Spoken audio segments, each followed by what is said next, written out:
The time between midday and evening wore on while the Aesir and the Vanir gathered for the feast in old Aegir's hall and listened to the stories that Loki told in mockery of Thor. The night came, but no banquet was made ready for the dwellers in Asgard. They called to Aegir's 2 underservants, Fimafigur and Elder, and they bade them to bring them a supper. Slight was what they got, but they went to bed, saying, "Great must be the preparations that old Aegir is making to feast us tomorrow." The morrow came, in the midday of the morrow, and still the dwellers in Asgard saw no preparations being made for the banquet. Then Frey rose up and went to seek out old Aegir, the giant king of the sea. He found him sitting with bowed head in his inner hall. "Aegir," he said, "what of the banquet that you have offered to the dwellers in Asgard?" Old Aegir mumbled and pulled at his beard. At last he looked his guest in the face and told why the banquet was not yet being made ready. The mead for the feast was not yet brewed, and there was little chance of being able to brew mead that would do for all, for Aegir's hall was lacking a mead kettle that would contain enough. When the Aesir and the Vanir heard this, they were sorely disappointed. Who now, outside of Asgard, would give them a feast? Aegir was the only one of the giants who was friendly to them, and Aegir could not give them full entertainment. Then a giant youth who was there spoke up and said, "My kinsman, the giant Reimir, has a mead kettle that is a mile wide. If we could bring Reimer's kettle here, what a feast we would have." "One of us can go for that kettle," Frey said. "Ah, but the giant Reimer's dwelling is beyond the deepest forest and behind the highest mountain," the giant youth said. "And Reimer himself is a rough and churlish one to call upon." "Still, one of us could go," Frey said. "I will go to Reimer's dwelling," said Thor, standing up. "I will go to Reimer's dwelling and get the mile-wide kettle from him by force or cunning." He had been sitting subdued under the mocking tales that Loki told of him, and he was pleased to have this chance to make his prowess plain to the Aesir and the Vanir. He buckled on the belt that doubled his strength. He drew on the iron gloves that enabled him to grasp Mjolnir. He took his hammer in his hands, and he signed to the giant youth to come with him and be his guide. The Aesir and the Vanir applauded Thor as he stepped out of old Aegir's hall, but Loki, mischievous Loki, threw a jibe after him. "Do not let the hammer out of your hands this time, O bride of Thrym," he shouted. Thor, with the giant youth to guide him, went through the deepest forest and over the highest mountain. He came at last to the giant's dwelling. On a hillock before Reimer's house was a dreadful warden. A giant crone she was, with heads a many growing out of her shoulders. She was squatting down on her ankles, and her heads, growing in bunches, were looking in all different directions. As Thor and the giant youth came near, screams and yelps came from all of her heads. Thor grasped his hammer and would have flung it at her if a giant woman, making a sign of peace, had not come to the door of the dwelling. The youthful giant who was with Thor greeted her as his mother. "Son, come within," she said, "and you may bring your fellow traveler with you." The giant crone, she was Reimer's grandmother, kept up all her screaming and yelping, but Thor went past her and into the giant's dwelling. When she saw it was one of the dwellers in Asgard who had come with her son, the giant woman grew fearful for them both. "Reimer," she said, "will be in a rage to find one of the Aesir under his roof. He will strive to slay you." "It is not likely that he will succeed," Thor said, grasping Mjolnir, the hammer that all giants knew and dreaded. "Hide from him," said the giant woman. "He may injure my son in his rage to find you here." I am not wont to hide from giants, Thor said. Hide only for a little while. Hide until Reimir has eaten, the giant woman pleaded. He comes back from the chase in a stormy temper. After he has eaten, he is easier to deal with. Hide, please, until he has finished supper. Thor at last agreed to do this. He and the giant youth hid behind a pillar in the hall. They were barely hidden when they heard the clatter of the giant's steps as he came through the courtyard. He came to the door. His beard was like a frozen forest around his mouth, and he dragged along with him a wild bull that he had captured in the chase. So proud was he of his capture that he dragged it into the hall. I have taken alive, he shouted, the bull with the mightiest head and horns. Heaven-breaking, this bull is called. No giant but me could capture it. He tied the bull to the post of the door, and then his eyes went towards the pillar behind which Thor and the giant youth were hiding. The pillar split up its whole length at that look from Reimer's eyes. He came nearer. The pillar of stone broke across. It fell with the crossbeams it supported, and all the kettles and cauldrons that were hanging on the beam came down with a terrible rattle. Then Thor stepped out and faced the wrathful giant. It is I who am here, friend Reimir, he said, his hands resting on his hammer. Then Reimir, who knew Thor and knew the force of Thor's hammer, drew back. Now that you are in my house, Asa Thor, he said, I will not quarrel with you. Make supper ready for Asa Thor and your son and myself, he said to the giant woman. A plentiful supper was spread, and Reimir and Thor and the giant youth sat down to 3 whole roast oxen. Thor ate the whole of 1 ox. Reimir, who had eaten nearly 2 himself, leaving only small cuts for his wife and his youthful kinsman, grumbled at Thor's appetite. You'll clear my fields, Asa Thor, if you stay any longer with me. Do not grumble, Thor said. Tomorrow I'll go fishing, and I'll bring you back the weight of what I ate. Then, instead of hunting, I'll go fishing with you tomorrow, Asa Thor, said Reimir. And don't be frightened if I take you out on a rough sea. Reimir was the first out of bed the next morning. He came with the pole and the ropes in his hand to where Thor was sleeping. Time to start earning your meal, Asa Thor, he said. Thor got out of bed, and when they were both in the courtyard, the giant said, You'll have to provide bait for yourself. Mind that you take a bait large enough. It is not where the little fishes are, the place to where I'm taking you. If you never saw monsters before, you'll see them now. I'm glad, Asa Thor, that you spoke of going fishing. Will this bait be big enough? Said Thor, laying his hands on the horns of the bull that Reimir had captured and brought home, the bull with the mighty head of horns that was called Heaven-breaking. Will this bait be big enough, do you think? Yes, if you're big enough to handle it, said the giant. Thor said nothing, but he struck the bull full in the middle of the forehead with his fist. The giant creature fell down dead. Then Thor twisted the head off. I have my bait, and I'm ready to go fishing with you, Reimir. Reimir had turned away to hide the rage he was in at seeing Thor do such a feat. He walked down to the boat without speaking. You may row for the first few strokes, said Reimir when they were out in the boat. But when we come to where the ocean is rough, I'll take the oars from you. Without saying a word, Thor made a few strokes that took the boat out into the middle of the ocean.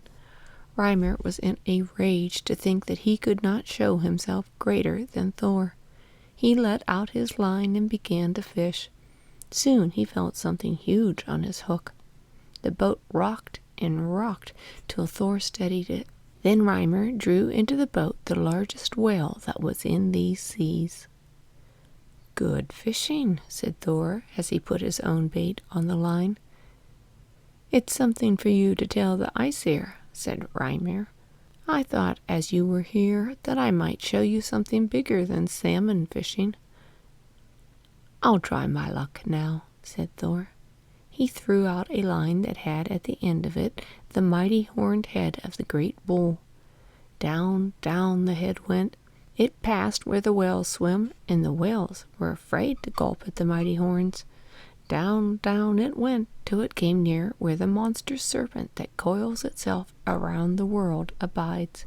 It reared its head up from its serpent coils as Thor's bait came down through the depths of the ocean. It gulped at the head and drew it into its gullet. There the great hook stuck. Terribly surprised was the serpent monster. It lashed the ocean into a fury, but the hook stayed. Then it strove to draw down to the depths of the ocean the boat of those who had hooked it. Thor put his legs across the boat and stretched them till they touched the bottom bed of the ocean. On the bottom bed of the ocean Thor stood, and he pulled and pulled at the line. The serpent monster lashed the ocean into fiercer and fiercer storms, and all the world's ships were hurled against each other and wrecked and tossed. But it had to loosen coil after coil of the coils that it makes around the world. Thor pulled and pulled. Then the terrible head of the serpent monster appeared above the waters. It reared over the boat that Reimer sat in and that Thor straddled across. Thor dropped the line and took up Mjolnir, his mighty hammer. He raised it to strike the head of the serpent monster whose coils go round the world. But Reimer would not let that happen. Rather than have Thor pass him by such a feat, he cut the line, and the head of the serpent monster sank back into the sea. Thor's hammer was raised. He hurled that hammer that always came back to his hand. It followed that sinking head through fathom after fathom of the ocean depths. It struck the serpent monster a blow, but not such a deadly blow as would have been struck if the water had not come between. A bellow of pain came up from the depths of the ocean, such a bellow of pain that all in Jotunheim were frightened. "This surely is something to tell the Aesir of," said Thor. "Something that will make them forget all of Loki's mockeries." Without speaking, Reimer turned the boat and rowed towards the shore, dragging the whale behind. He was in such a rage to think one of the Aesir had done a feat surpassing his that he would not speak. At supper, too, he remained silent, but Thor talked enough for two, boasting loudly of his triumph over the monster serpent. "No doubt you think yourself very powerful, Asa Thor," Reimer said at last. "Well, do you think you are powerful enough to break the cup that is before you?"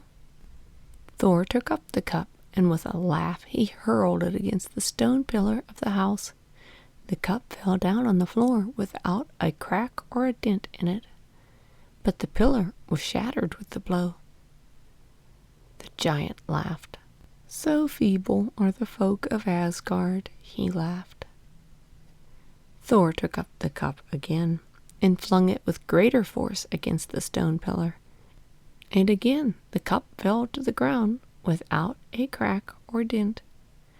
Then he heard the woman who was the mother of the giant youth sing softly as she plied her wheel behind him. "Not at the pillars of the stead, but at Reimer's massy head. When you next the goblet throw, let his head receive the blow." Thor took up the cup again.